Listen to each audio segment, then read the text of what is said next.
যে বাদশাহ সুলাইমানের দরবারে মালাকুল মউত আজরাইল বিভিন্ন কাজে তার কাছে আসতেন। ভালো করে শুনেন।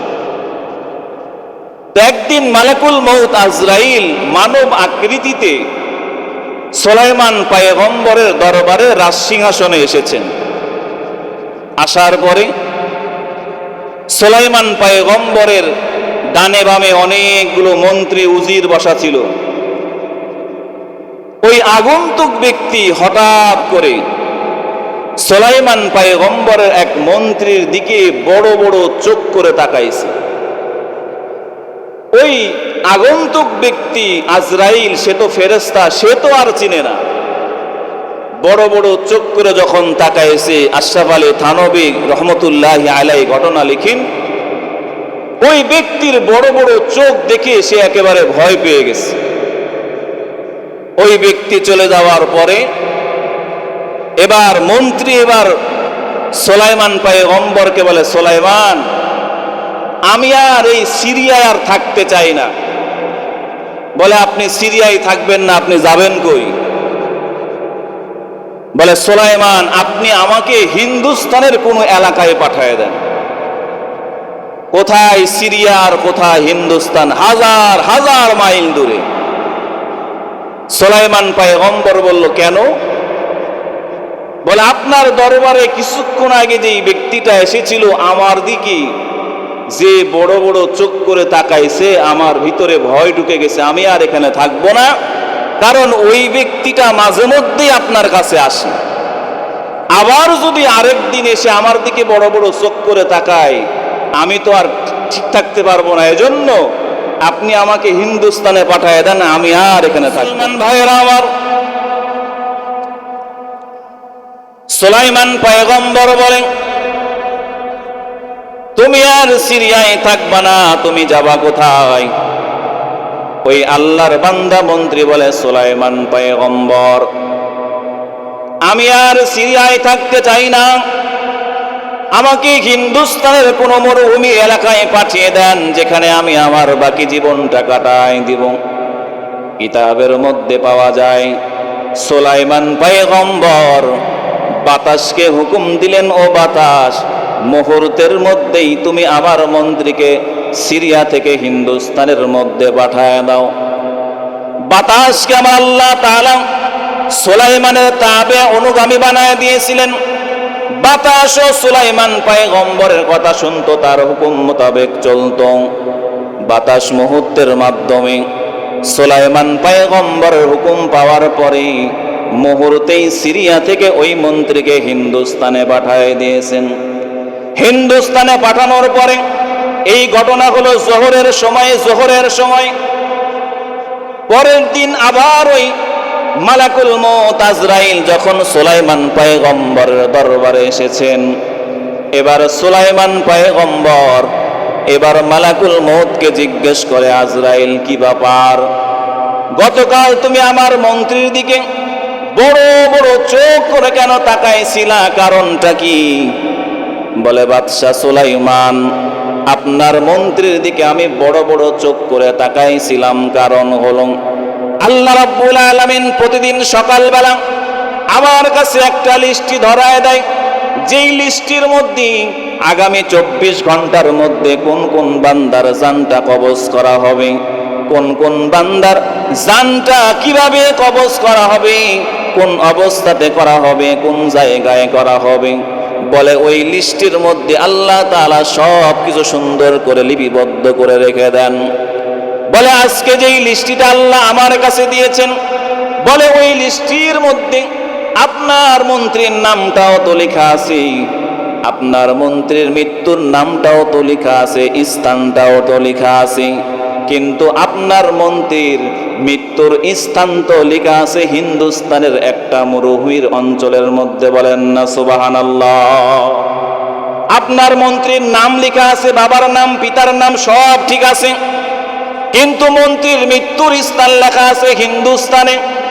আমি তার দিকে বড় বড় চোখ করে তাকালাম, কারণ হলো এখান থেকে হিন্দুস্তান তো হাজার হাজার মাইল দূরত্বের রাস্তা। ওই মন্ত্রী জোহরের সময়ে যদি আপনার পাশে বসে থাকে, ওই মন্ত্রীর মৃত্যুর সময় তো হলো আসরের সময়, তাহলে অল্প সময়ের ব্যবধানে আপনার মন্ত্রীটা হিন্দুস্তানে যাবে কিভাবে, কখন যাবে, আর আমি জান কবজ করব কিভাবে? অথচ আল্লাহ তাআলা আপনার মন্ত্রীর জান কবজের স্থান লিখে রেখেছে হিন্দুস্তানে।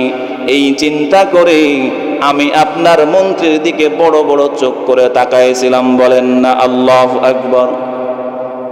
এবার মালাকুল মউত আজরাইল বলে, বাদশা সুলাইমান, কিন্তু আমি যখন আল্লাহ নির্ধারিত ফয়সালার উপর ভিত্তি করে আমি যখন আসরের সময় ওই হিন্দুস্তানের ওই নির্দিষ্ট জায়গার মধ্যে যখন চলে গেলাম, নির্দিষ্ট জায়গায় যাওয়ার পরে আমি যখন তার জানটা কবজ করব, আমি তাকায় দেখলাম আল্লাহ ওই বান্দার জান কবজের স্থান যেই জায়গায় লিখে রেখেছে আপনার মন্ত্রী ওই জায়গাতেই উপস্থিত হয়ে আছে। বলেন না সুবহানাল্লাহ।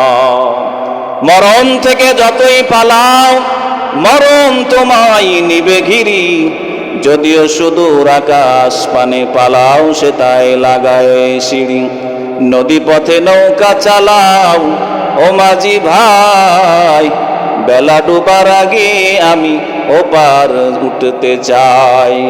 ডুবে গেলে বেলারে আর ওঠে না, ভেঙে গেলে মেলারে আর জমে না।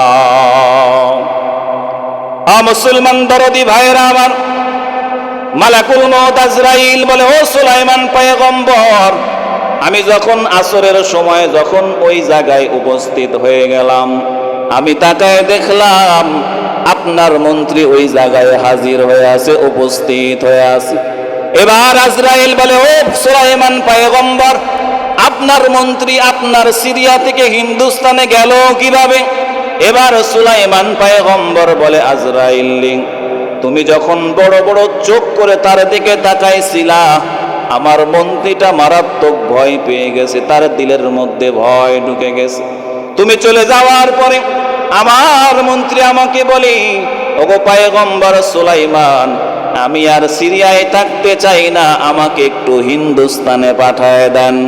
এবার মালাকুল মউত আজরাইল বলে, পয়গম্বর, আল্লাহ যার মৃত্যু যেই জায়গায় রেখেছে, যেইভাবে রেখেছে, বান্দা হয়তো জানে না আমার মৃত্যু যদি মক্কা মদিনায় আমার আল্লাহ লিখে রাখেন, হয়তো আপনার পাসপোর্ট ভিসা করার মতো টাকাও যদি না থাকে, আল্লাহ যদি মৃত্যু যদি আরাফার ময়দানে লিখে রাখে, দেখবেন পাসপোর্ট ভিসা ছাড়া আপনার আমার আল্লাহ আপনাকে মক্কা মদিনায় পাঠানোর মতো ক্ষমতা আমার আল্লাহর আছে না না?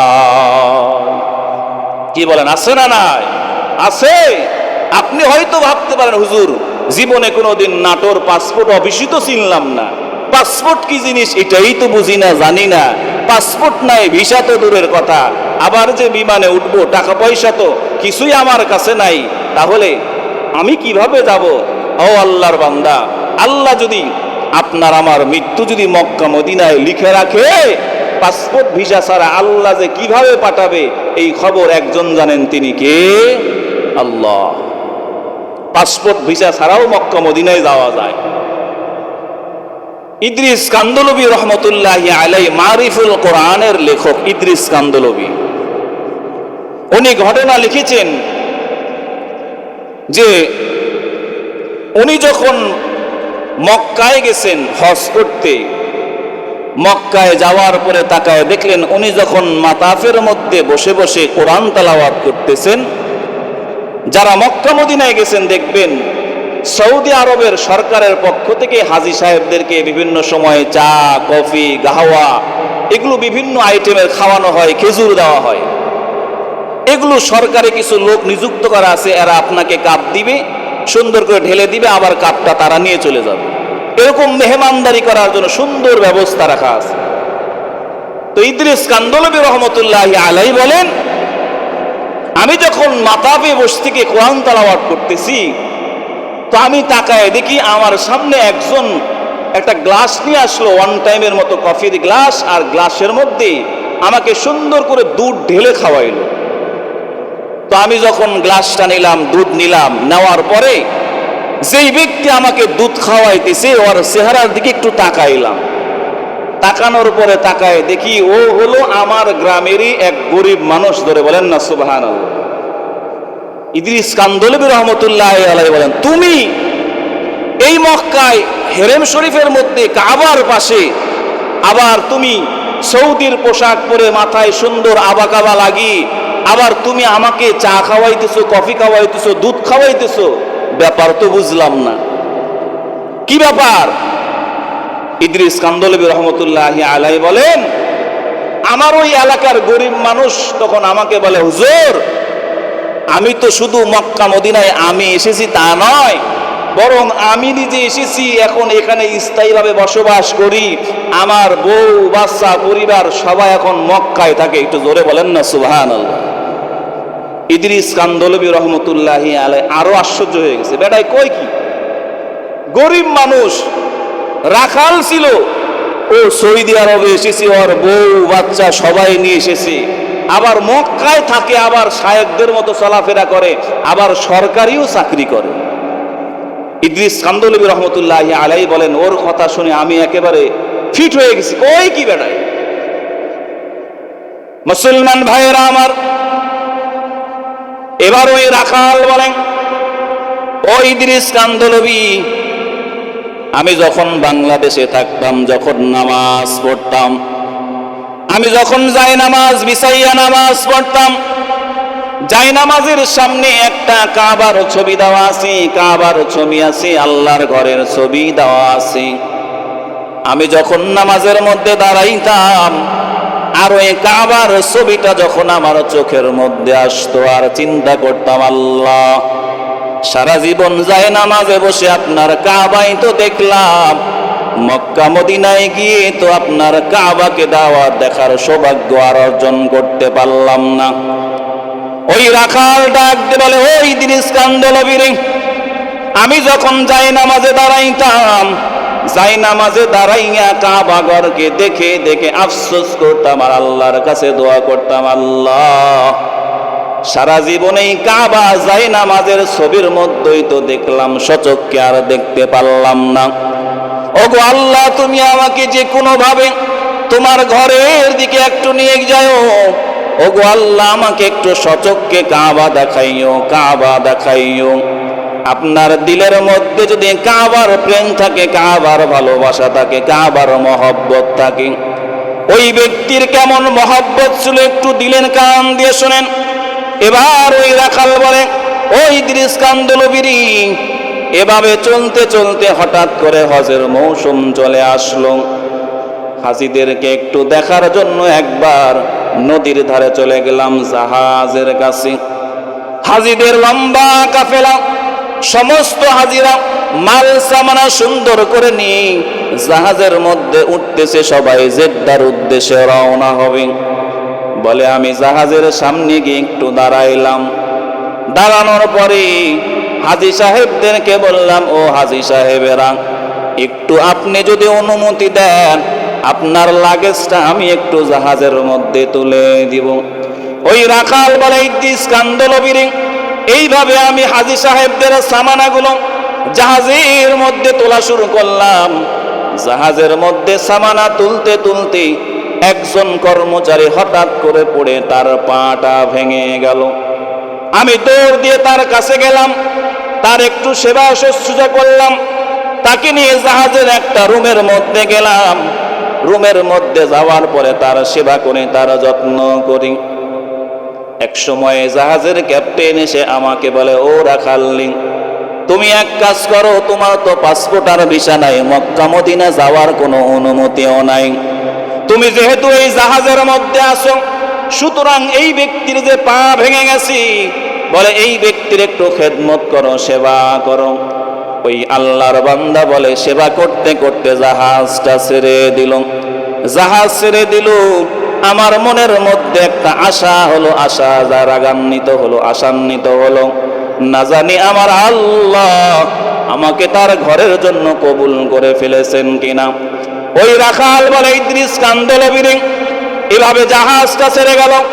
দীর্ঘদিন চলার পরে এবার জাহাজটা যখন জেদ্দা সমুদ্র বন্দরের মধ্যে প্রবেশ করলো, সমুদ্র বন্দরে যাওয়ার পরে এবার জেদ্দার পুলিশেরা এসে সবার পাসপোর্ট আর ভিসা চেক করে একজন একজন করে হাজী সাহেবদেরকে নামায় দেয়। পুরা জাহাজটা খালি হয়ে গেল। সব হাজী সাহেবেরা জাহাজ থেকে নেমে মক্কার উদ্দেশ্যে, কাবার উদ্দেশ্যে রওনা দিল। আমার তো পাসপোর্টও নাই, ভিসাও নাই, কিছুই নাই। আমি জাহাজের মধ্যে বসে থাকলাম আর চিন্তা করলাম, হায় রে হায়, জেদ্দা পর্যন্ত আসতে পারলাম, কাবা পর্যন্ত কি আমার আল্লাহ আমারে পৌঁছায় দিবেন না? তাফসিরে মারিফুল কোরআনের মধ্যে এসেছি। এবার ওই আল্লাহর বান্দাই চিন্তা করে বলে, না না, পাসপোর্ট আর ভিসা ছাড়া তো আল্লাহর ঘরে যাওয়া যাবে না। আল্লাহর বান্দা এই চিন্তা করতে করতে এবার নদীর মধ্যে, সমুদ্রের মধ্যে একটা লাফ দিয়েছি। বলে সমুদ্রের মধ্যে লাফ দিলাম, যদি কাবা দেখতে পারে, কাবা যদি যাইতে পারি তো পারলাম, না পারলে জীবনটাও আমার শেষ হয়ে যাক, তাও ভালো। কিন্তু জেদ্দা থেকে আমি আর বাংলাদেশে কাবা না দেখে ফেরত যেতে চাই না। মুসলমান দরদি ভাইয়েরা আমার, ওই আল্লাহর বান্দা যখন সমুদ্রের মধ্যে লাফ দিয়েছি, আল্লাহ রাব্বুল আলামিন ওই আল্লাহর বান্দাকে তার কুদরতি ভাবে সমুদ্রের কিনারার মধ্যে পৌঁছায় দিয়েছেন। সকলে বলে আল্লাহু আকবার। সমুদ্রের কিনারার মধ্যে পৌঁছানোর পরে তাফসিরে মারিফুল কোরআনের মধ্যে ঘটনা এসেছে। এবার আল্লাহর বান্দা সমুদ্রের কিনারায় পৌঁছার পরে এবার সমতল ভূমির দিকে হাঁটা শুরু করেছি। হাঁটতে হাঁটতে হাঁটতে হাঁটতে এক এলাকার মধ্যে পৌঁছে গেছে। এক এলাকার মধ্যে পৌঁছার পরে এক বাড়ির সামনে গেছে আল্লাহর বান্দা। যাওয়ার পরে তাকায় দেখি ওই বাড়ির ভিতর থেকে বাচ্চার একটা কান্নার আওয়াজ আসে। বাচ্চা কান্না করে, বাচ্চার কান্না থামে না। এবার ওই আল্লাহর বান্দা দরজায় গিয়ে টোকা দিয়েছে। ও আল্লাহর বান্দা, কি ব্যাপার? আপনার বাচ্চাটা দীর্ঘক্ষণ যাবৎ কান্না করে, কারণটা কি, থামে না কেন? এবার বাড়িওয়ালা বলে, ভাইরে, বলে আমার গরু আছে, আমার গরুর দুধ দোহানোর মতো যে দোহান থাকে সে তো নাই, সে ছুটি দিয়ে গেছে। আমি গরুর দুধ দোহাইতেও পারি না, আমার বাচ্চাটাকে খাওয়াইতে পারি না, এজন্য বাচ্চাটা দুধের জন্য কান্না করতেছি। এবার ওই রাখাল বলে, টেনশন করেন না, টেনশন করেন না, আমি দুধ দোহাইতে ভালো পারি, আপনার গোয়াল ঘরটা দেখায় দেন, একটা বালতি দেন। ওই আল্লাহর বান্দা বালতিটা নিয়ে গোয়াল ঘরের মধ্যে কি সুন্দর করে দুধ দহন করার পরে মালিককে দিয়েছে। মালিক তার বাচ্চাকে খাওয়াইছে। বাচ্চার ক্ষুধা নিবারণ হয়ে গেছে, বাচ্চার কান্নাটাও থেমে গেছে। এবার মালিক বলে, ও আল্লাহর বান্দা তুমি কি? ওই রাখাল বলে, ওগো মালিক, আমি বাংলাদেশ থেকে এসেছি, অমুকের সন্তান অমুক, আমি এইভাবে আপনার দেশ সৌদি আরবে জেদ্দায় চলে এসেছি। আমার মনে বড় তামান্না, কাবা দেখবো, কাবায় নামাজ করব, তাওয়াফ করব, সাফা মারওয়া সাই করব। এবার ওই মালিক বলে, তুমি টেনশন করো না, তোমার পাসপোর্ট নাই, ভিসা নাই, কিছুই নাই, এরপরে তুমি টেনশন করো না, তুমি আমার এখানে গোয়ালের চাকরি নাও, আমার গরুর দুধগুলো দহন করবা, বিক্রি করবা, আমরাও খাবো, তোমাকে বেতনও দিব, বাড়িও দিব, সব দিব। এবার ওই রাখাল বলে, ইদ্রিস কান্দলবি রে, আমার ওই মালিক আমাকে বাড়িও দিয়েছে, গাড়িও দিয়েছে, এখানে থাকার পারমিটটাও করে দিয়েছি, আমাকে আল্লাহ তাআলা সৌদি আরবে বাচ্চা কাচ্চা পরিবার নিয়ে থাকার ব্যবস্থা করে দিয়েছে। এমনকি হজের মৌসুমে হাজী সাহেবদেরকে দুধের খেদমত করার তৌফিকও আমার আল্লাহ দিয়েছেন। বলেন না সুবহানাল্লাহ। ইয়া ইলাহি তু মেরা মাবুদ है, या इलाही तू मेरा माशूक है, या इलाही मुझसे मुझको दूर कर, ताकि देखो मुझ में तुझको एक नजर, या इलाही तू मेरा खालिक है, या इलाही तू मेरा मालिक है। একটু মোহাব্বতে জবান খুলে বলি আল্লাহু আকবার। তাহলে পাসপোর্ট আর ভিসা ছাড়া আমার আল্লাহ, কাবার প্রেম আর মোহাব্বত থাকার কারণে ওই আল্লাহর বান্দার পাসপোর্ট নাই, ভিসা পাসপোর্ট ভিসা ছাড়া যদি দিলের মধ্যে সাচ্চা প্রেম থাকে, ভালোবাসা থাকে, কাবার প্রতি টান থাকে, এজন্য বলা হয় হুব্বে কাবা মিনাল ঈমান। যার কাবার প্রতি টান আছে, মহব্বত আছে, ভালোবাসা আছে, বুঝতে হবে তার ঈমানটাও টন টাইট আছে। জোরে বলেন না সুবহানাল্লাহ। আমাদের কি আকাঙ্ক্ষা নাই, ইচ্ছা নাই? মক্কা মদিনা যাওয়ার আশা আছে না নাই? মনে বড় আশা ছিল যাব মদিনা। একটু মহব্বতে বলেন না, মনে বড় আশা ছিল যাব মদিনায়। সালাম আমি করব গিয়ে, সালাম আমি করব গিয়ে নবীর রওজায়। মনে বড় আশা ছিল যাব, মহব্বতে মনে বড় আশা ছিল যাব মদিনায়। আল্লাহ আমাদের সবাইকে কবুল করেন, জোরে বলেন আমিন। মুসলমান দরদি ভাইরা আমার, আজরাইল বলে পয়গম্বর, আমি যখন তাকে হিন্দুস্তানের জমিনে যখন দেখলাম, আমি আল্লাহর প্রতি আরো কৃতজ্ঞ হয়ে গেলাম। কারণ আমি চিন্তাও করতে পারি নাই, কল্পনাও করতে পারি নাই, যেই বান্দা জোরের সময় হাজার হাজার মাইল দূরে ছিল, ওই বান্দাকে আমার আল্লাহ এমন একটা ওসিলার মাধ্যমে আল্লাহ হাজার হাজার মাইল দূরে হিন্দুস্তানে পৌঁছায় দিয়েছি। এই জন্য আপনার আমার মৃত্যু যেখানেই লেখা থাকবে, মনে করেন আপনার জীবনে কোনোদিন ঢাকায় যাওয়ার প্রয়োজনই নাই, কিন্তু আমার রাসূল বলেন, ইজা কদাল্লাহু লিআবদিন আইয়ামুতা বিআরদিন জাআলা লাহু ইলাইহা হাজা।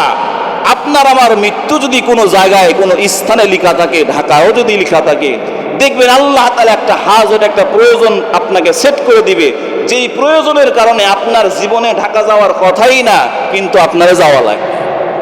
কারণ রাসূল বলেন, ইজা কদাল্লাহু লিআবদিন আইয়ামুতা বিআরদিন জাআলা ইলাইহা হাজা। ওই জায়গায় আল্লাহ আপনার একটা প্রয়োজন সেট করে দিবে।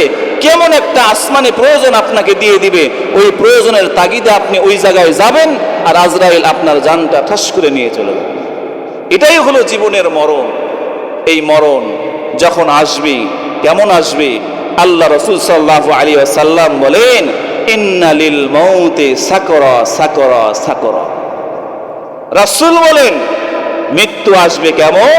বলে মৃত্যু তো সহজে আসবে না, সহজে হবে না। ইন্না লিল মাউতি সাকরা, মৃত্যুর জন্য যন্ত্রণা আছে। কি আছে? মুসলমান ভাইয়েরা আমার, মুরব্বী বাবাজিরা আমার, মৃত্যুর কেমন যন্ত্রণা হবে খেয়াল করেন। মালাকুল মউত আজরাইল মূসা পয়গম্বরের কাছে চলে আসলেন। মূসা পয়গম্বরের কাছে আসার পরে এবারে মূসা পয়গম্বর আজরাইল মালাকুল মউতকে বলে, আজরাইল নি, আমি একটু মৃত্যুর যন্ত্রণা কেমন এটা একটু আমি বুঝতে চাই।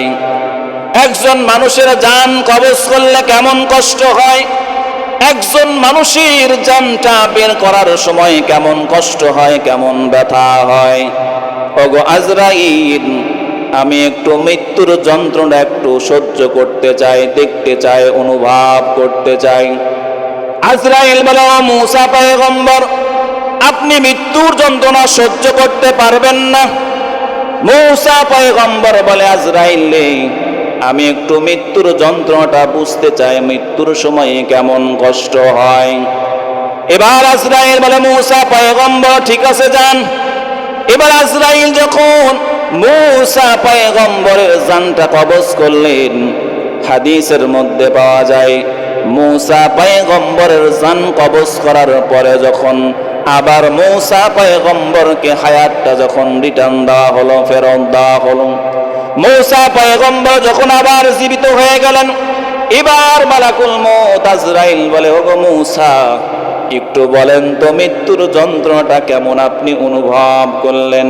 মূসা পয়গম্বর বলে, আজরাইল রে, একটা জীবন্ত পাখিকে যদি একটা উত্তপ্ত তেলের ব্যাগের মধ্যে যদি ফেলে দেওয়া হয়, একটা জীবন্ত পাখিকে যদি উত্তপ্ত গরম পানির মধ্যে যদি নিক্ষিপ্ত করা হয়, ওই পাখিটার যেমন কষ্ট হয়, একজন মানুষের জান কবজের কষ্টটাও এর থেকেও মারাত্মক কষ্টদায়ক। বলেন না নাউজুবিল্লাহ। মুসলমান দরদি ভাইয়েরা আমার, মূসা কেন, আপনার আমার পয়গম্বরের জান কবজের কষ্টটা কেমন হয়েছিল শোনেন। হাদিসের মধ্যে পাওয়া যায়, লম্বা বর্ণনা সংক্ষেপে বলি। আল্লাহর পয়গম্বর মুহাম্মদুর রাসূলুল্লাহ সাল্লাল্লাহু আলাইহি ওয়াসাল্লামের কাছে যখন মালাকুল মউত আজরাইল চলে আসলেন, আজরাইল আসার পরে আমার আপনার পয়গম্বরের কাছে যখন মালাকুল মউত জান কবজের অনুমতি চাইলেন, ওগো পয়গম্বর, আপনার জানটা আমি কবজ করব, আপনি যদি অনুমতি দেন। আল্লাহ রাসূল বললেন, মালাকুল মউত, তোমাকে অনুমতি দেওয়া হলো, আমার জানটা তুমি কবজ করো। এবার যখন মালাকুল মউত জান কবজ করার জন্য আল্লাহর রাসূলের সিনার দিকে যখন তার হাতটা বাড়ায়, আমার আপনার পয়গম্বর মালাকুল মউত আজরাইলকে বলে, আজরাইল, তুমি আমার জান কবজ করতেছো, কিন্তু আমাকে এত কষ্ট দিতেছো কেন? আমার এত কষ্ট হয় কেন? মালাকুল মউত আজরাইল বলে, ও পয়গম্বর, আমি আজ পর্যন্ত যত মানুষের জান কবজ করেছি, ওগো পয়গম্বর, আপনার মতো সহজ করে কারো জান আমি কবজ করি নাই। সবচাইতে সহজ পদ্ধতিতে আপনার জানটা আমি কবজ করতেছি। আল্লাহর রাসূল বলে, আজরাইল রে, আমার তো মনে হয় তুমি উহুদ পাহাড়টা যেন আমার কলিজার মধ্যে চেপে ধরেছো। ও মালাকুল মউত, এমন কষ্ট আমার হইতেছে। মালাকুল মউত বলে, পয়গম্বর, আমি সর্বোচ্চ সহজতার সহিত আপনার জানটা কবজ করতেছি। এবার আমার আপনার পয়গম্বর জান কবজের সময় আজরাইলকে বলে, আজরাইল, আমার জান কবজের কষ্টটাই যদি এত কষ্ট হয়, এত ভয়াবহ হয়, না জানি আমার গুনাহগার উম্মতের জান কবজের কষ্টটা কত ভয়াবহ হবে। জোরে বলেন আল্লাহু আকবার। আপনার আমার পয়গম্বর মৃত্যুর সময় আপনার আমার কথা চিন্তা করেছেন। আল্লাহ রাসূল বলে, আজরাইল, আমার যদি এত কষ্ট হয়, আমার উম্মতের কেমন কষ্ট হবে? ওরে মালাকুল মউত আজরাইল রে, মৃত্যুর কষ্ট থেকে বাঁচার জন্য তুমি আমার উম্মতের জন্য কিছু বলে দাও। রাসূলের জান কবজ করার সময় এবার মালাকুল মউত আজরাইল বলে, পয়গম্বর, আপনার কোন উম্মত যদি 5 ওয়াক্ত নামাজের পরে, আপনার কোন উম্মত যদি 5 ওয়াক্ত নামাজের পরে আয়াতুল কুরসির আমল যদি কোনো উম্মত করে, আমার আল্লাহ ওই উম্মতের জান কবজের কষ্টটাকে সহজ করে দিবেন। বলেন সুবহানাল্লাহ। আয়াতুল কুরসি আপনাদের মুখস্থ আছে? রাসূল আরো বলেন, কোন বান্দা বান্দি যদি আয়াতুল কুরসি নামাজের পরে পড়ে, তার মাঝখানে এবং জান্নাতের মাঝখানে পার্থক্য হলো মৃত্যুটাই। ওই বান্দা বান্দি 5 ওয়াক্ত নামাজের পরে আয়াতুল কুরসি পড়বে, আমল করবে, মৃত্যুবরণের সাথে সাথেই জান্নাতে হয়ে যাবে। বলেন না সুবহানাল্লাহ। তাহলে আয়াতুল কুরসির আমল নামাজের আগে না পরে? কি বলেন, নামাজের আগে না পরে? আগে পরে। এজন্যই বলাচ্ছি, কারণ আমরা বাঙালি তো চালু বেশি। ওই যে ডাক্তারের কাছে গেছি, ডাক্তার বলেছে আপনাকে 2 বেলা রুটি খেতে হবে, 1 বেলা অল্প ভাত খাবে। 2 বেলা রুটি, 1 বেলা অল্প ভাত, সব চলে আসবে। আসার আগ মুহূর্তে বলে, ডাক্তার সাহেব, সকাল আর রাতে যে রুটি খাবো, এটা কি ভাত খাওয়ার আগে খাবো না পরে খাবো? ভাত খাওয়ার আগে না পরে? ভাত তো টোটালি বন্ধ, রুটি খাইতে হবে। কিন্তু পাবলিক বাঙালি তো বেশি বোঝে। ওই ডাক্তার সাহেব, রুটি তো খাবো, ভাত খাওয়ার আগে না পরে? আমাদের বাঙালি এরকম হুজুর বলছে আয়াতুল কুরসির আমল করলে মৃত্যুর যন্ত্রণা সহজ হবে, মৃত্যুর পরেই জান্নাত পাওয়া যাবে। নামাজের খবর নাই, আয়াতুল কুরসি পড়ে। এমন মানুষ আমাদের দেশে আছে না? আয়াতুল কুরসির আমল তো 5 ওয়াক্ত নামাজের পরে, কিন্তু 5 ওয়াক্ত নামাজ পড়ে না, ওই আয়াতুল কুরসি পড়ে। বা হুজুর কইছে আয়াতুল কুরসি পড়লে জান্নাত পাওয়া যায়, কিন্তু আয়াতুল কুরসি কখন পড়তে হবে? 5 ওয়াক্ত নামাজের পরে। আফসোস লাগে আপনাদের নাটোর অঞ্চলে এমন মুসল্লি আছে কি নাই? আমাদের অঞ্চলে এমন মুসল্লি আছে, সপ্তাহে একদিন মসজিদে যায়, বছরে 2 ঈদে যায়, কেউ মারা গেলে জানাজায় যায়, তাও আবার ওযু ছাড়া। আপনাদের এলাকায় এমন মুসল্লি আছে? সপ্তাহে কয় দিন? একদিন যায়, শুক্রবার জুম্মার নামাজ পড়তে যায়, বছরে 2 ঈদে যায়, আর কেউ মারা গেলে জানাজায় যায়, তাও আবার ওযু আছে না এটাও ঠিক নাই। হুজুর জানাজা আবার কে ওযু ছাড়া পড়ে? আমি নিজে দেখছি ওযু ছাড়া জানাজা পড়ে। এমনও বহুত মুসল্লি আছে, আসরের নামাজের খবর নাই, নামাজের পরে জানাজা হবে, আল্লাহর বান্দা আশেপাশে ঘুরে, যখন দেখছে নামাজের পরে সবাই কাতারে দাঁড়াইছে জানাজার, ও আস্তে করে টুক করে কাতারে ঢুকে গেছে। সবাই ভাবে আল্লাহওয়ালা, আসরও পড়ছে জানাজাও পড়ে। এমন টাউট মুসল্লি আছে না নাই? ফরজ নামাজের খবর নাই, জানাজার নামাজ পড়ে। আবার আমাদের দেশে তো অনেক যুবক যুবতী আছে, অনেক মুরব্বী আছে, অনেক পার্সন আছে, সারা রাত মোবাইল টিপতে টিপতে টিপতে টিপতে 3টা 4টা বাজাইতে বাজাইতে ঘুমায়, ফজরের নামাজেরও খবর নাই, জোহরেরও খবর নাই। এমন যুবক যুবতী আমাদের সমাজে আছে না নাই? সারা রাত গজবের মোবাইল টিপি, ফেসবুক ইউটিউব চালাইতে চালাইতে একেবারে শেষ রাত্রে ঘুম যায়, ফজরও খবর নাই, জোহরও খবর নাই। কিন্তু এমন একদিন আসবে যুবক, এমন একদিন আসবে ফজরের নামাজ পড়েন নাই, জোহরের নামাজ পড়ার নিয়ত থাকলেও যেতে পারবেন না, আর যদিও যান ইমাম সাহেবের পিছনে নয়, দাঁড়াইতে হবে আগে। ইমাম সাহেবের আগে যদি দাঁড়ানো লাগে, ওইটা কি জোহরের নামাজ না জানাজার নামাজ? কি বলেন? কেমন করে ঘুমাও তুমি ফজর করে কাজা, এমনও তো হতে পারে জোহরে জানাজা তোমার, এমনও তো হতে পারে জোহরে জানাজা। কেমন করে ঘুমাও তুমি, কেমন করে ঘুমাও তুমি ফজর করে কাজা, এমনও তো হতে পারে জোহরে জানাজা তোমার, এমনও তো হতে পারে জোহরে জানাজা। মুসলিম হয় না জন্ম নিলেই মুসলমানের ঘরে, কাফের মুমিন তফাতটা হয় সালাতের উপরে, মানুষ নামাজের উপরে। মুসলিম হয় না জন্ম নিলেই মুসলমানের ঘরে, কাফের মুমিন তফাতটা হয় সালাতের উপরে, মানুষ নামাজের উপরে। এই জীবনে সালাত যেন, এই জীবনে নামাজ যেন না হয় তোমার কাজা, এমনও তো হতে পারে জোহরে জানাজা তোমার, এমনও তো হতে পারে জোহরে জানাজা।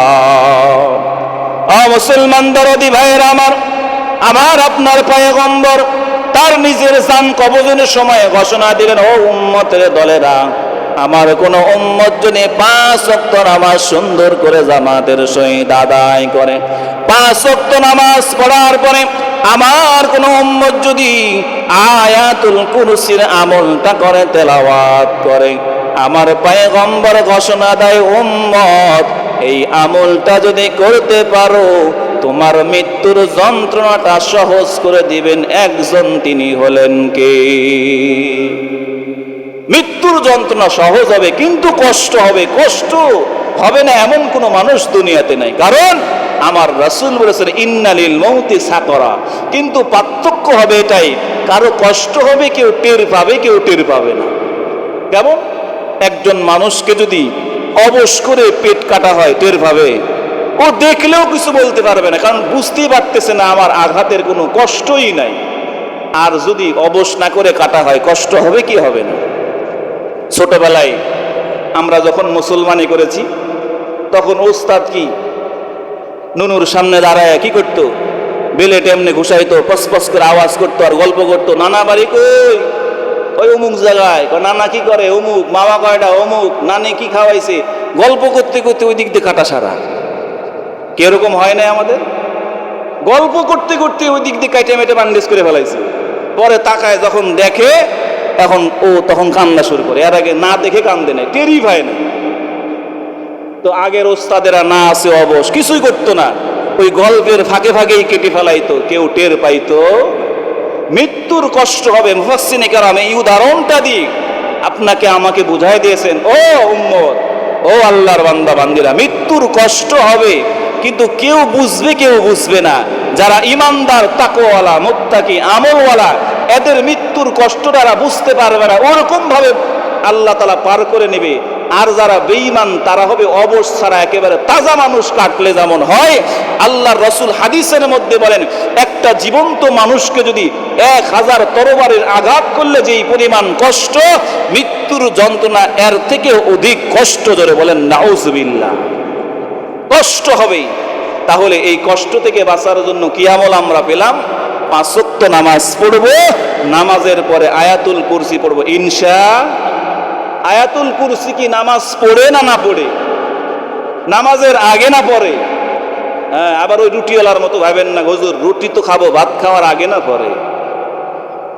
আমল করবো তো ইনশাআল্লাহ। 5 ওয়াক্ত নামাজের পরে বান্দা যদি আয়াতুল কুরসির আমল করে তো আল্লাহ তার মৃত্যুর যন্ত্রণাটাকে সহজ করে দিবেন। আল্লাহ আমাদের মৃত্যুর যন্ত্রণাকে সহজ করে দেন। সকলে বলছি আল্লাহুম্মা আমিন। এরপরে আসেন মুআজ্জিজ হাজিরিন, মৃত্যুর পরে আমাদের সবচাইতে যেটা গুরুত্বপূর্ণ ইম্পর্টেন্ট আমল হলো আমার আপনার জানাজার নামাজ। কিসের নামাজ? জানাজার নামাজ। এখন আসেন, জানাজার নামাজটা কে পড়াবে? বলে আল্লাহ আপনাকে আমাকে 3টা সন্তান, 4টা ছেলে দিয়েছে, 5টা ছেলে দিয়েছে, 1টা ছেলে দিয়েছে। বলে জানাজার নামাজটা যদি আপনার আমার কলিজার টুকরা সন্তান যদি সামনে দাঁড়ায় পড়ে, বলে সন্তান যদি জানাজার নামাজ পড়ায়, ওই সন্তানের দিলে যে পরিমাণ আপনার জন্য আবেগ, ভালোবাসা, বেদনা, দুঃখ থাকবে, আপনার এলাকার ইমাম সাহেব যদি জানাজার নামাজের সামনে দাঁড়ায়, ওই পরিমাণ মায়া, মহব্বত, ব্যথা, বেদনা তার দিলে থাকবে? কি বলেন থাকবে? জীবনেও থাকবে না।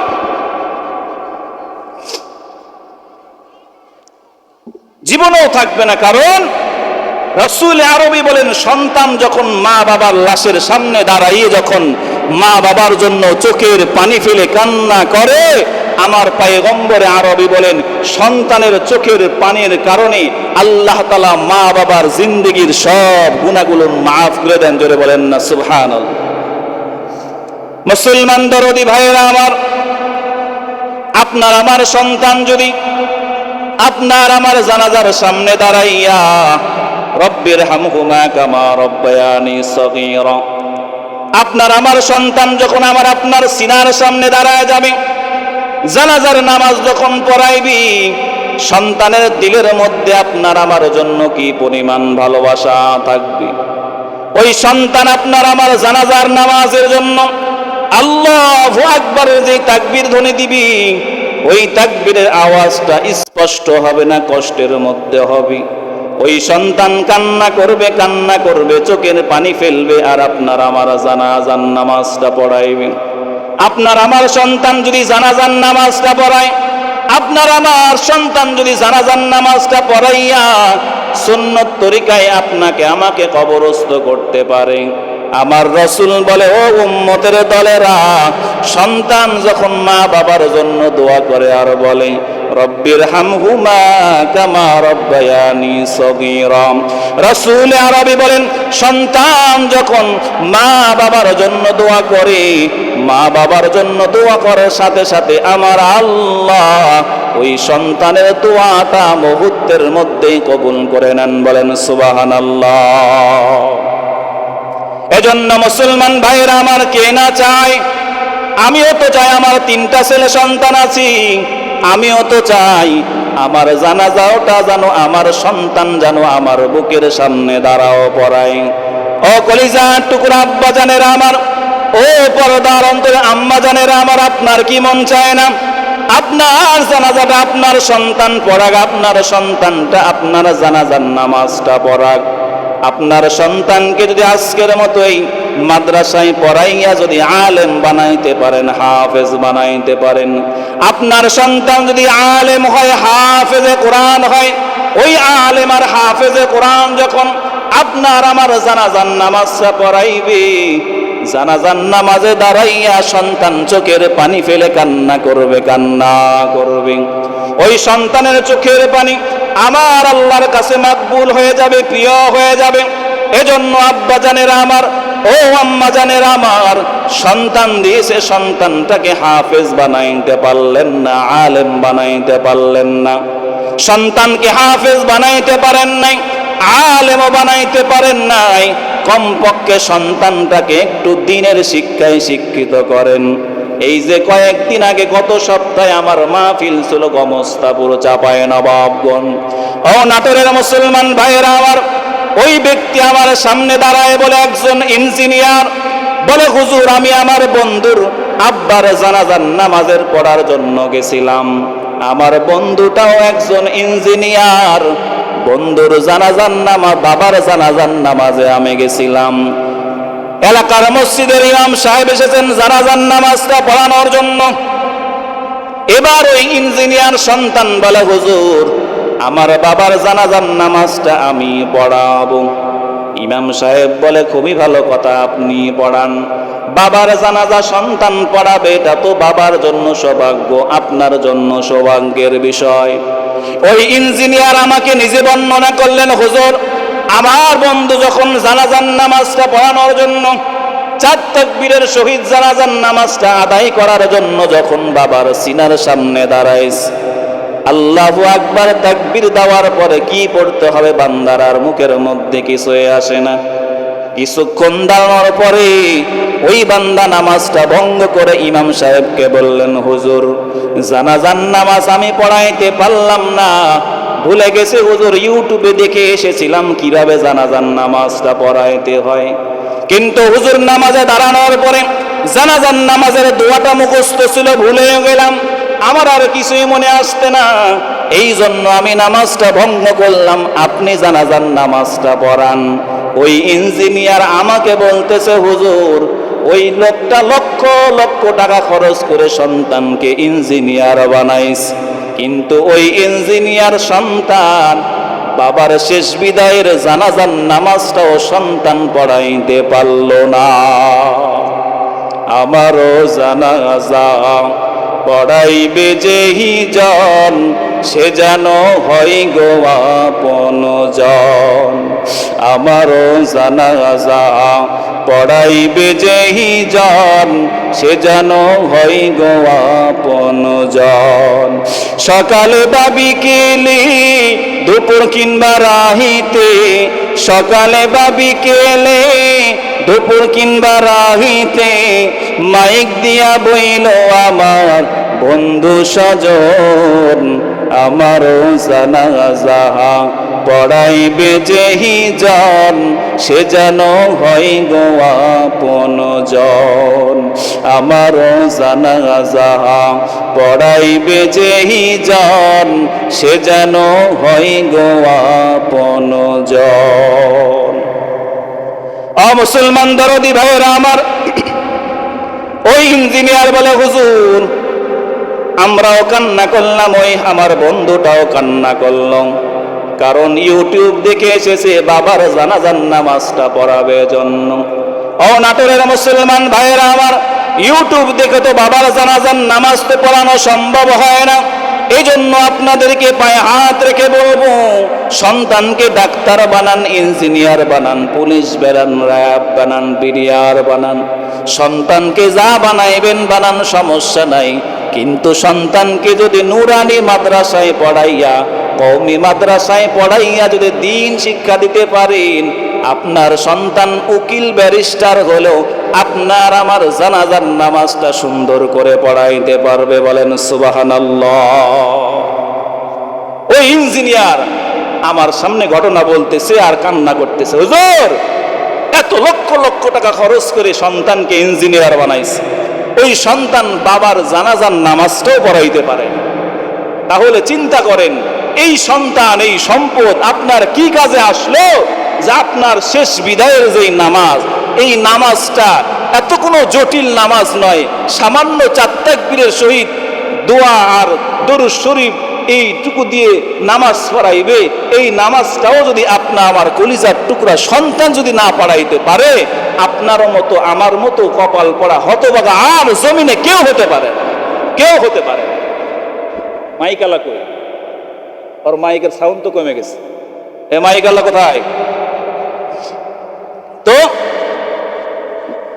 আল্লাহ যাদেরকে সন্তান দিয়েছে, আল্লাহ যাদেরকে পুত্র সন্তান দিয়েছে, তারা যদি ওই ইঞ্জিনিয়ারের মতো ভুল না করে বলে হুজুর সন্তানকে খালি আলেম বানাবো, হাফেজ বানাবো না, আলেম হাফেজ সবাই হতে হবে এটা কোনো ফরজ নয়।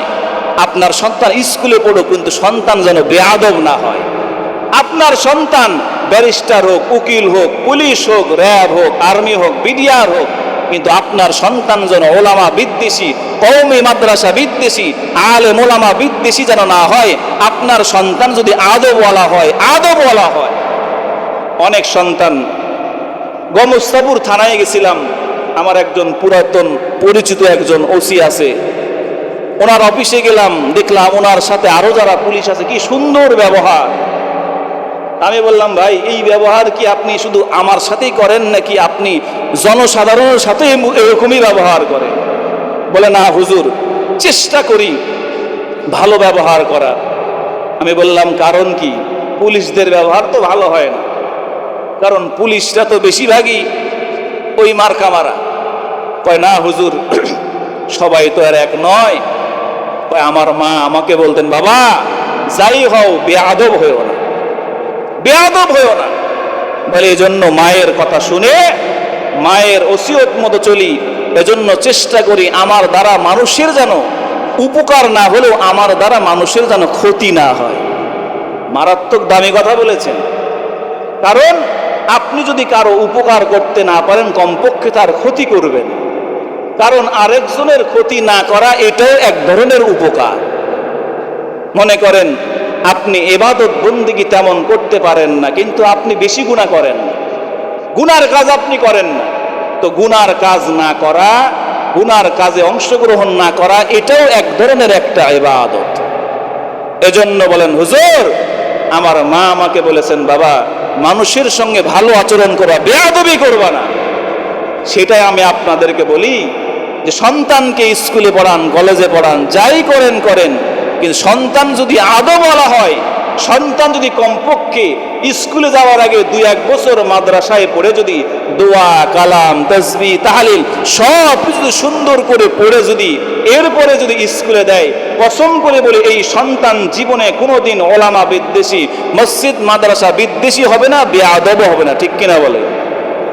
আর যেই সন্তানগুলো জীবনে কোনোদিন মাদ্রাসার বারান্দায়ও পা রাখে নাই, জীবনে কোনোদিন বাবা মা মসজিদ মাদ্রাসা চিনায় নাই, এরাই সবচেয়ে বড় দাজ্জাল আর বেয়াদব হয়।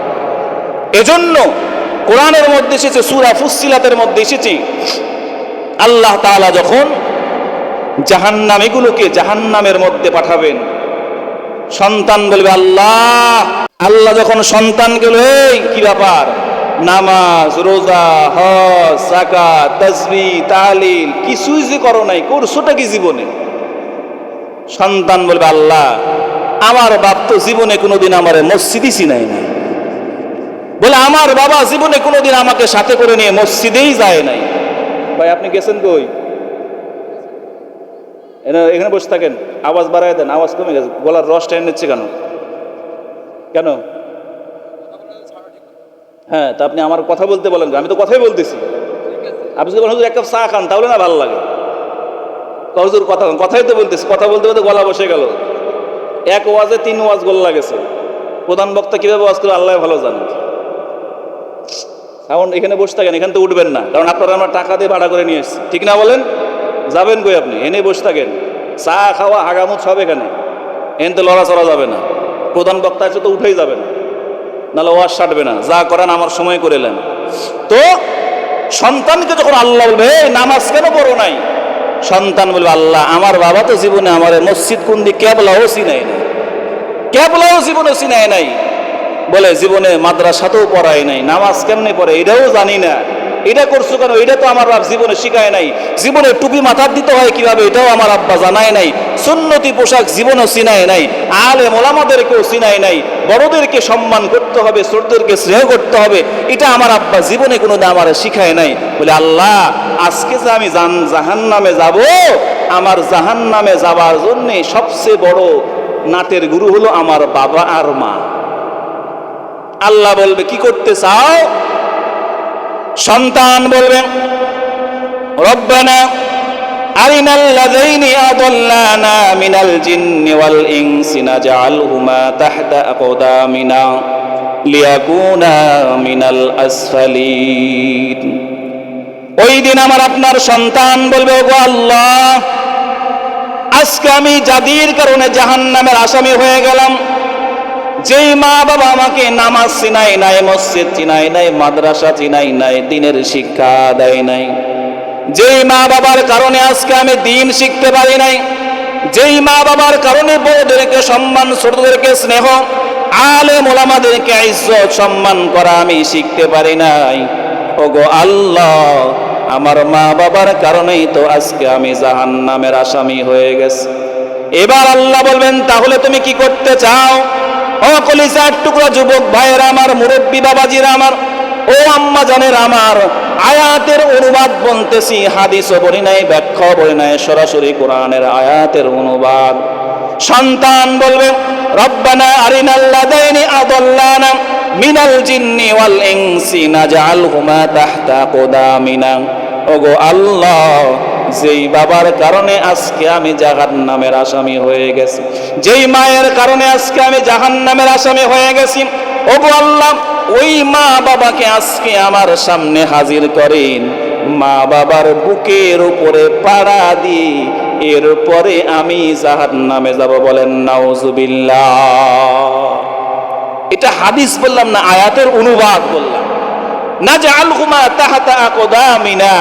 আল্লাহ যেই মা বাবা আমার মসজিদ মাদ্রাসা আলেম ওলামা দিন কুরআন নামাজ রোজা তাসবিহ তাহলিল দিনের কিছুই শিখায় নাই, ওই মা বাবাকে আজকে আমি আমার পায়ের তলে পিষবো, তার বুকের উপরে পাড়া দিব, এরপরে আমি জাহান্নামে যাব। জোরে বলেন না নাউজুবিল্লাহ। চিন্তা করছেন যেই সন্তানকে আপনি আমি বুকে পিঠে করে মানুষ করেছি, যেই সন্তানকে আপনি খেয়ে না খেয়ে সন্তানকে খাওয়াইছেন, যেই সন্তানকে মানুষ করার জন্য মা আপনার যৌবন চলে গেল, আপনার জীবনের শান্তি সব সন্তানের জন্য বিসর্জন দিয়ে দিলেন, ওই সন্তানকে দিন শিক্ষা না দেওয়ার কারণে, ওই সন্তানকে আদবওয়ালা সন্তান না বানানোর কারণে ওই সন্তান হাসরের ময়দানে আপনার বুকের উপরে পাড়া দিয়ে এরপরে জাহান্নামে যাবে। জোরে বলেন নাউজুবিল্লাহ। এজন্য কলিজার টুকরা আব্বা জানেরা আমার, আম্মা জানেরা আমার, সন্তান দিয়েছি, ওই সন্তান যদি আবার আপনার জানাজার নামাজ পড়ানেওয়ালা যোগ্যতাওয়ালা হয়, ওই সন্তান যদি আদবওয়ালা হয়, ওই সন্তান যদি আখলাকওয়ালা হয়, ওই সন্তান আমার আপনার জন্য জান্নাতে যাওয়ার ওসিলা হবে। জোরে বলেন সুবহানাল্লাহ। মুসলমান ভাইয়েরা আমার খেয়াল করেন, সময় কম। আমার আপনার জানাজার পরে আমার আপনার আসল ঠিকানা, আপনার আমার ঠিকানা হবে অন্ধকার কবর। অন্ধকার কবর হবে আমার আপনার আসল ঠিকানা, আসল ঠিকানা। যেই কবরের মধ্যে কোনো সাথী থাকবে না, বাতি থাকবে না, যেই কবরের ব্যাপারে পয়গম্বর আরবি বলেন ক্বালা রাসূলুল্লাহি সাল্লাল্লাহু আলাইহি ওয়াসাল্লাম আল কবরু আউয়ালু মানাজিলিল আখিরা।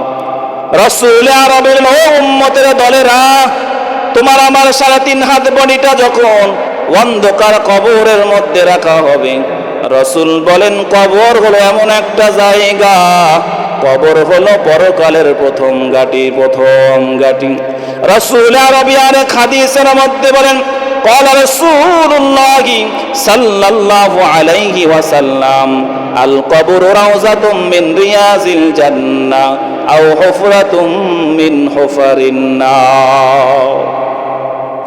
রাসূল আরবি বলেন, ও আমার উম্মতের দলেরা, ওই 3.5 হাত কবর, ওই কবরটা হবে হয়তো জান্নাতের টুকরা, না হয় জাহান্নামের টুকরা। রাসূল বলেন, কোন বান্দা বান্দি যদি ঈমান আর আমল নিয়ে অন্ধকার কবরের মধ্যে যেতে পারে, রাসূল আরবি বলেন, ঈমান আর আমল নিয়ে যদি কোন বান্দা বান্দি যদি অন্ধকার কবরের মধ্যে যায়, আমার আল্লাহ তার কবরটাকে জান্নাতের টুকরা বানাই দিবেন। আর কোন বান্দা বান্দে যদি ঈমান আর আমল ছাড়া অন্ধকার কবরের মধ্যে যায়, আমার রাসূল বলেন ওই কবরটাকে আমার আল্লাহ জাহান্নামের টুকরা বানাই দিবেন। জবান খুলে মহব্বতে বলি আল্লাহু আকবার। 6 দিন পরে নখ খসে যাবে, 9 দিন পরে চুল। কবর গাহিন সামান নীতি কইর না কেউ ভুল, কবর জায়গা ভালো নয়, আমল দিয়ে কবর গৃহ সাজিয়ে নিতে হয়। কবর জায়গা ভালো নয়, আমল দিয়ে কবর গৃহ সাজিয়ে নিতে হয়। 17 দিন পেটে ফেটে শেষ পোকার খাদ্য হবে, 60 দিন পরে গোশ থাকবে না, কঙ্কাল পড়ে রবে। 90 দিনে হাড়গুলি সব, 90 দিনে হাড়গুলি সব আলাদা হয়ে রয়। কবর জায়গা ভালো নয়, আমল দিয়ে কবর গৃহ সাজিয়ে নিতে হয়। কবর জায়গা ভালো নয়, আমল দিয়ে কবর গৃহ সাজিয়ে নিতে হয়।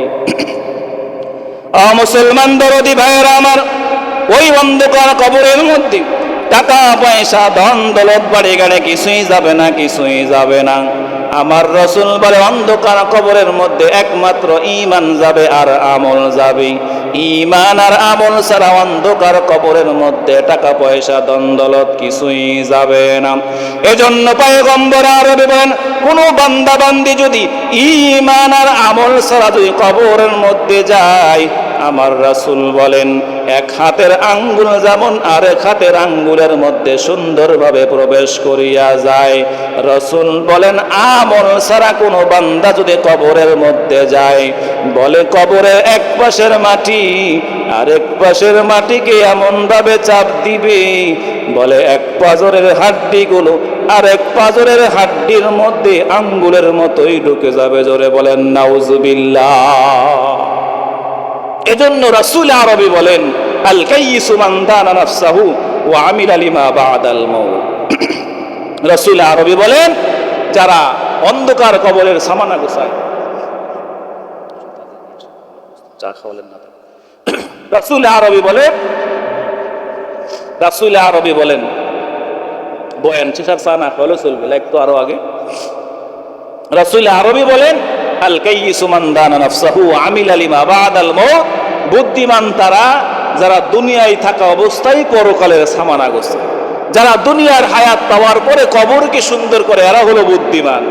বলে এলাকাতে একটা বিল্ডিং বানাবে, বলে ইঞ্জিনিয়ারকে নিয়ে এসে সুন্দর করে সয়েল টেস্ট করে ডিজাইন করে, কোথায় ডাইনিং হবে, কোথায় বেডরুম হবে, কয়টা বাথরুম হবে, সুন্দর করে ডিজাইন করে বিল্ডিং সুন্দর করে তোলে।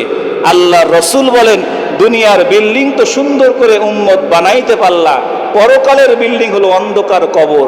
বলে কবরকে যারা যত সুন্দর করে বিল্ডিং করতে পারবে, সাজাইতে পারবে, আর কবর তো টাকা পয়সা ধন দৌলত দিয়ে সাজানো যায় না, কবরকে সাজাইতে হবে আমল দিয়ে। রাসূল বলেন যারা আমল দিয়ে কবর সাজাইতে পারে, এরাই হলো সবচাইতে বড় বুদ্ধিমান। বলেন সুবহানাল্লাহ। আমরা কি বুদ্ধিমান হতে চাই নাকি বোকা হতে চাই? কি বলেন আপনারা? বুদ্ধিমান? অনেকেই চুপ আছে, কয় হুজুর আমরা বুদ্ধিমানও হব না বোকাও হবে না, আমরা মাঝামাঝি আছে না নাই? কিছু চালু মানুষ তো সবসময় থাকে। ওই যে গল্প পাওয়া যায় যে দুইটা উটে রাস্তার মধ্যে মারামারি লাগছে, একটাই কয় দল লিন ঠিক আর একটাই কয় জল লিন ঠিক। একটাই কয় দল লিন ঠিক আর একটাই কয় কি জল্লিন ঠিক, দুটাই লাগছে মারামারি। রাস্তা দিয়ে আরেকজন যায়, পরে ডাক দিছে, কয় এই দিগাই আইছে। আসার পরে কয় ভাই তুমি দল্লিন না জল্লিন? ও এখন চিন্তা করে দল্লিন কইলে তো জল্লিন আলা ফিরাইব, আর জল্লিন কইলে দল্লিন আলা ফিরাইব। এখন আমি যাব কোন দিক? দুদিক গেলেই যে কোনো একদিক গেলে ফিটা আছে, এটা নিশ্চিত। কিছুক্ষণ ভাবে চিন্তা কয় ভাই আমি তো দল্লিনও নয় জল্লিনও নয়। কয় তুই দল্লিনও নয় জল্লিনও নয়, তাহলে তুই কি? কয় না আমি কিছুই না। কয় না, কিছু তো একটা হওয়া লাগবে, কারণ হয় দল্লিন না হলে জল্লিন। কারণ সূরা ফাতিহা তো পড়া শেষে হয় দল্লিন কইবি নাহলে জল্লিন, যে কোনো একটা তো তুই বলবি। কয় না ভাই আমি দল্লিনও নয় জল্লিনও নয়। কয় না, যে কোনো একটা তো হওয়া লাগবে। কেমনে তুই দল্লিনও নয় আবার জল্লিনও নয়, কিভাবে? কয় ভাই আসল কথা আমি তো নামাজই পড়ি না। কি পড়ে না? নামাজ পড়লে না দল্লিন জল্লিন, ও তো নামাজই পড়ে না, দল্লিনও লাগবে না জল্লিনও লাগবে না। এরকম কিছু বুদ্ধিমান টাউট আমাদের এখানেও আছে। হুজুর রাসূল বলেছে যারা পরকালের সামানা গোছায় এরা হলো বুদ্ধিমান, আর যারা দুনিয়ার হায়াত পেয়ে কবরের সামানা পরকালের সামানা গোছায় না তারা হলো বোকা। তো আমরা কোন দিকে যাব? কেউ বলে আমরা বুদ্ধিমান হব, কেউ বলে আমরা কিছুই হব না, কেউ বলে চুপ থাকে। তো চুপ থাকে কারা? যারা হলো ওই যে টাউটের মতো, আমরা নামাজই পড়ি না। এরকম বুদ্ধিমান আছে না নাই? আমরা বুদ্ধিমান অত হতে যাব না। আমরা সবাই কবরের সামানা গোছানোর জন্য প্রস্তুত আছি তো ইনশাআল্লাহ।